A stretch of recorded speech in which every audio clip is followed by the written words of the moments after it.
Up until now, we focused on the visual aspect of the application without giving much thought to the architecture.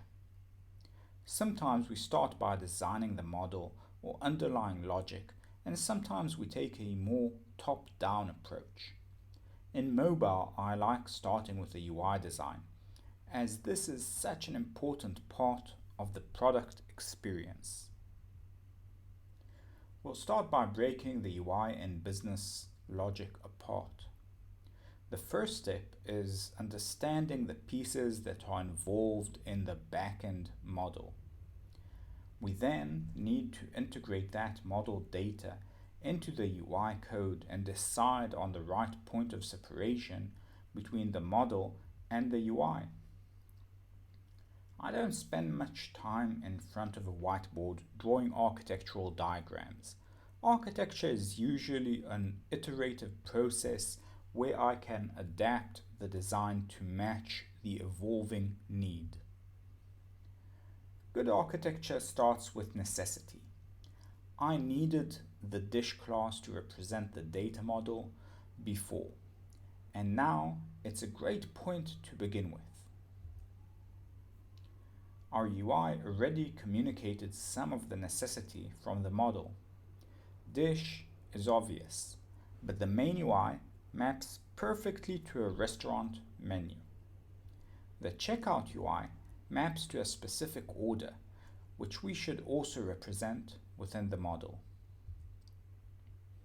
We need a global state that contains the menu, current order, etc. This object can be represented by a restaurant object, to which we can push a few other variables into that object. The menu object is simple. It includes a list of dishes and categories. There isn't much here. Order is also pretty self-explanatory. Notice that the menu object didn't have an ID, while the order has an ID. We have one menu for the app, so an ID isn't really necessary, but we can have multiple orders and might want to keep a record of each order. Also notice I used a string for an ID rather than a numeric ID, which allows more flexibility in ID generation. Dishes are stored in a map to quantity, which might not be the best data model, but it works. This necessitates an equals and hashcode method implementation on dish. The restaurant object is a singleton. For simplicity's sake, at least at this point, most of the details I need in the app, from the name of the restaurant to its location, are all within this object. This is important as it provides us with the necessary flexibility and allows us to adapt the app to fit any restaurant we want without code changes. We initialize the restaurant properties in the constructor.